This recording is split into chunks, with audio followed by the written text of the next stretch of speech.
For centuries, historians have argued over one mystery.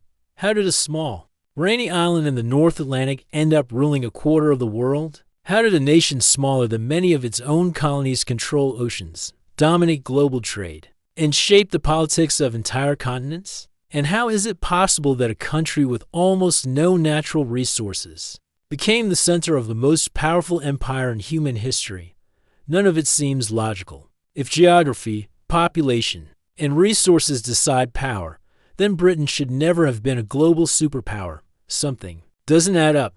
Was it luck? Was it strategy? Was it ruthless expansion? Or was it simply that the rest of the world underestimated the British until it was too late? And if Britain was so powerful, why did the empire collapse so dramatically in the 20th century? How does a global ruler go from absolute dominance to sudden decline? These are big, confusing questions, and in this video, we're going to break down every one of them. We're going to understand how Britain rose from an island kingdom to a world empire, how it maintained its power, and why it eventually lost it all.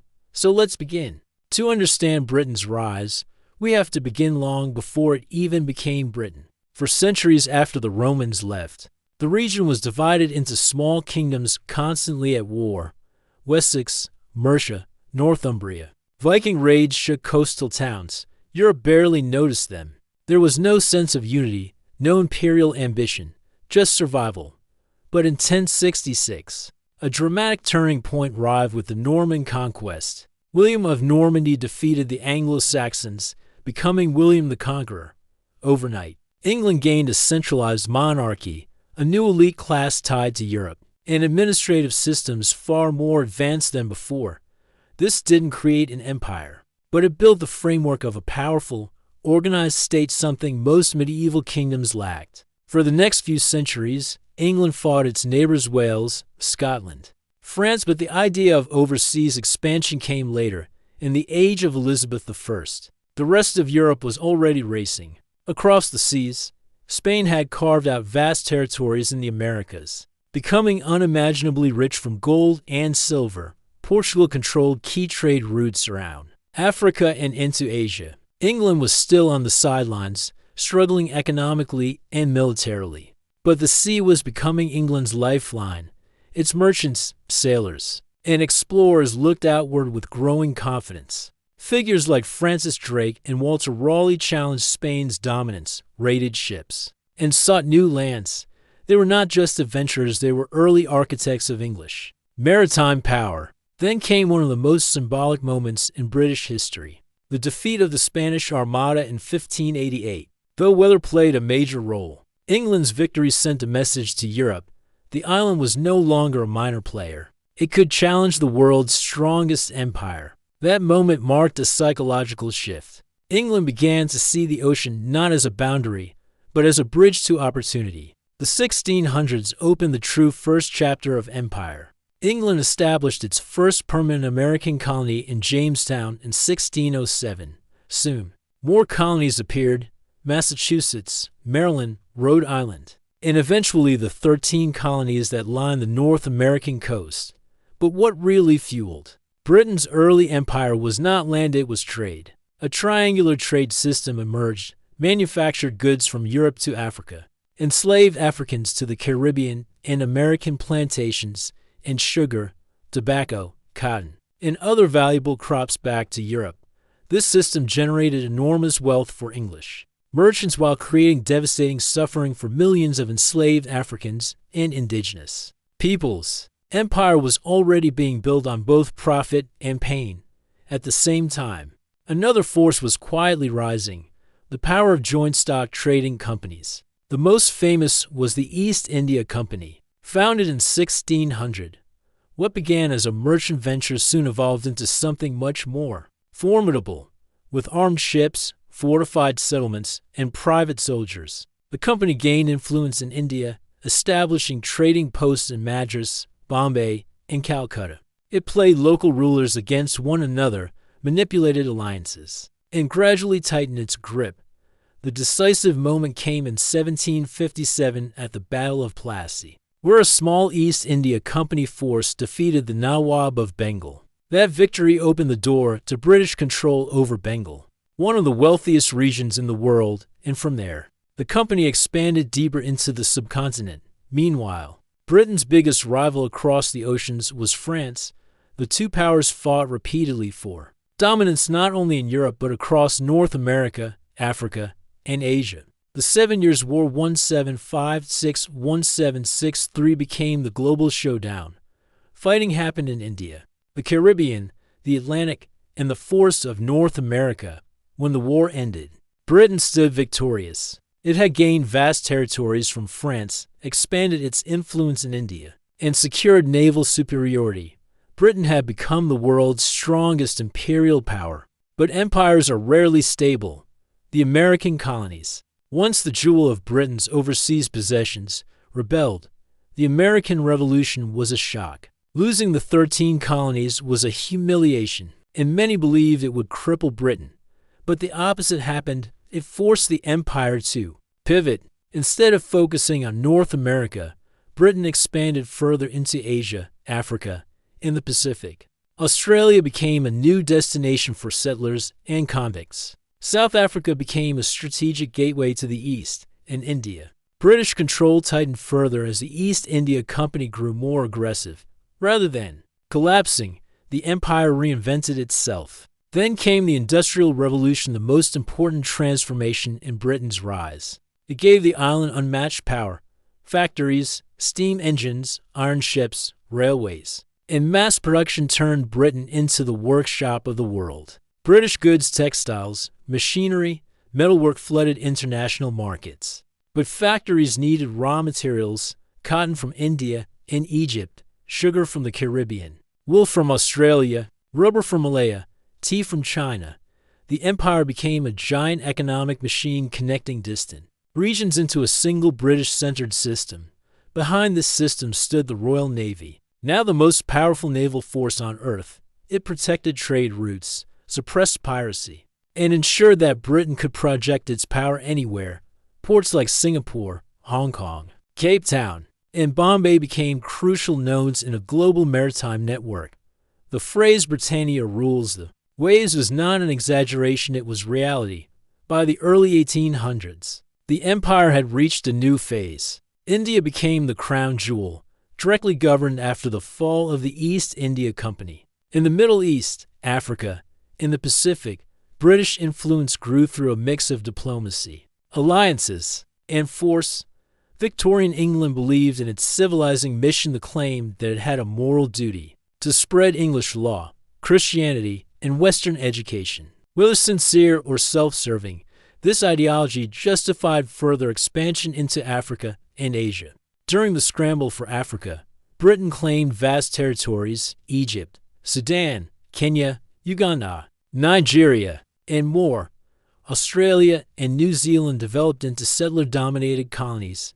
In Asia, Burma and Malaya fell under British control. By the late 19th century, the sun truly never set on the British Empire. But an empire that spans the globe always carries within it the seeds of its own unraveling. As the British Empire reached its height, pressures began to build beneath the surface, pressures that would eventually cause the entire structure to crack. Some of these pressures came from within: economic strain, political disputes, and cultural tension. Others came from outside: rising nationalism, new global powers, and the simple reality that the world was changing faster than Britain could control it.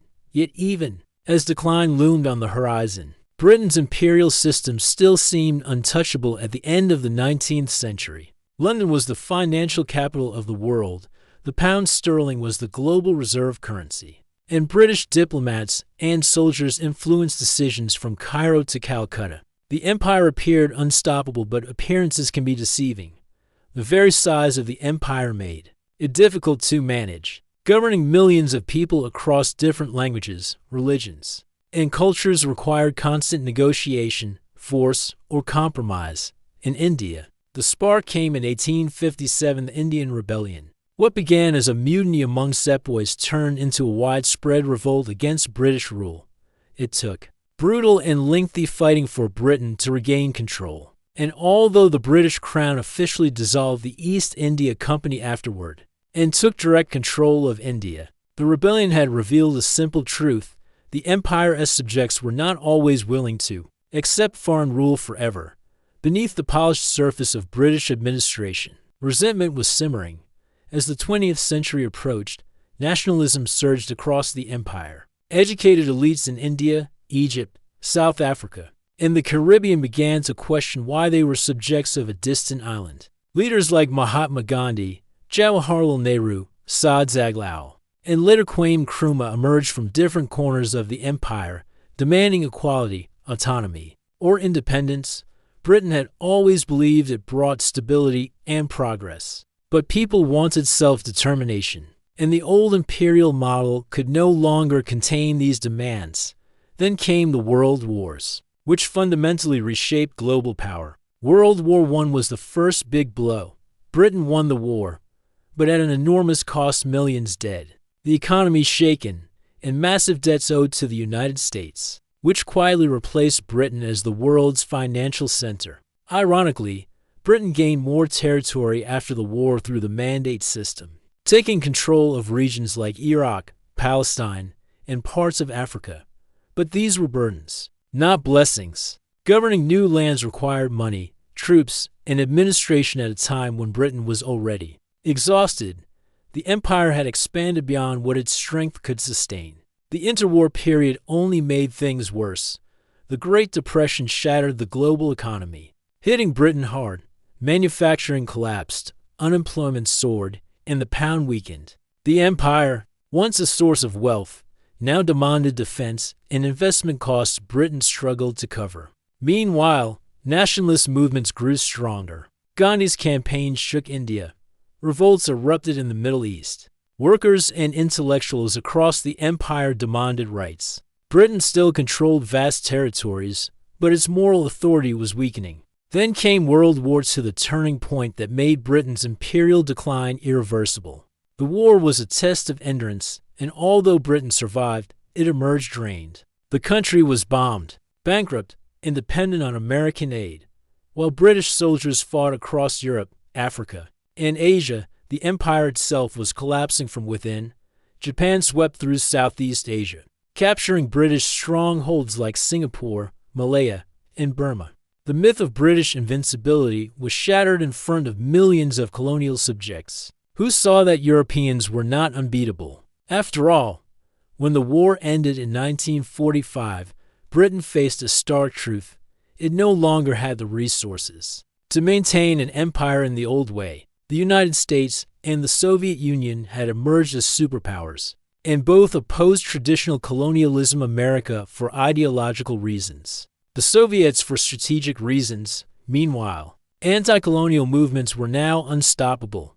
India, the crown jewel of the empire, demanded independence immediately, and Britain had no realistic way to refuse. In 1947, after 2 centuries of rule, Britain withdrew from India, leading to the tragic partition that divided India and Pakistan, and caused one of the largest migrations in human history. India's independence was the symbolic beginning of the end.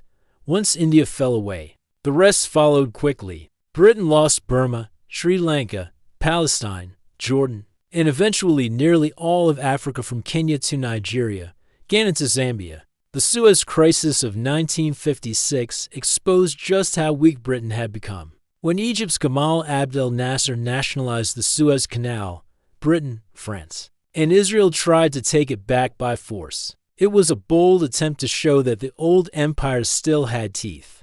But the United States and the Soviet Union intervened diplomatically, forcing Britain to withdraw. The message was loud and clear: the age of European empires was over. The old world had changed, and Britain was no longer in charge. Yet decline did not mean disappearance. Britain transformed itself into a modern democratic state with global influence, alliances, and soft power. Former colonies joined the Commonwealth, maintaining cultural and political ties. English remained the world's most widely spoken second language. British science, education, finance, and diplomacy continued shaping global conversations. But the age of ruling distant lands, controlling oceans, and dictating global trade was gone forever. Looking back, How did a small island achieve so much in the first place? The answer lies in a combination of geography, timing, ambition, and adaptability. Britain's location protected it from repeated European invasions, giving it time to stabilize. Its naval tradition allowed it to master the seas. The Industrial Revolution gave it unmatched economic power. Its political institutions, parliament, the rule of law, and a relatively stable monarchy created a structure for long-term growth. And finally, Britain constantly adapted. When it lost America, it pivoted to Asia. When it faced rivals like France or the Dutch, it innovated. When the world industrialized, it industrialized faster. Of course, empire came with deep contradictions. While Britain built railways, schools, and legal systems in many regions, it also exploited resources, suppressed revolts, created artificial borders, and engaged in wars that reshaped entire societies. The benefits of empire were never evenly distributed. To some, Britain brought modernization; to others, it brought displacement and suffering. This duality is essential to understanding the full legacy of the British Empire. Today, the empire is gone, but its imprint remains everywhere. The world map still carries borders drawn in London. Legal systems from India to Canada bear British influence. Global trade routes still mirror the old imperial pathways.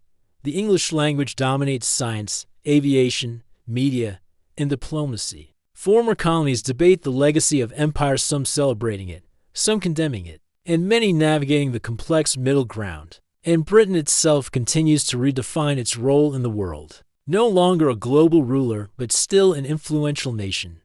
The rise of the British Empire is ultimately a story of how power can grow from the unlikeliest of places, how ambition can transform a small island into a world empire, and how global dominance can fade just as quickly as it was built. It is a reminder that history is not fixed. Empires rise, fall, and reshape the world in ways their founders could never have imagined. Britain's empire may be over, but the world it created, its systems, its conflicts, its connections continues to shape global politics to this day. And so, when we ask how a small island came to rule the seas, the answer is not simple. It is a story of explorers and merchants, kings and parliaments, inventors and soldiers, colonizers and resistors, victories and tragedies. It is a story of human ambition pushed to its farthest limits, for better and for worse. And even though the sun has long since set on the British Empire, its legacy still hangs over our modern world, proof that even the smallest places can leave the biggest marks on history.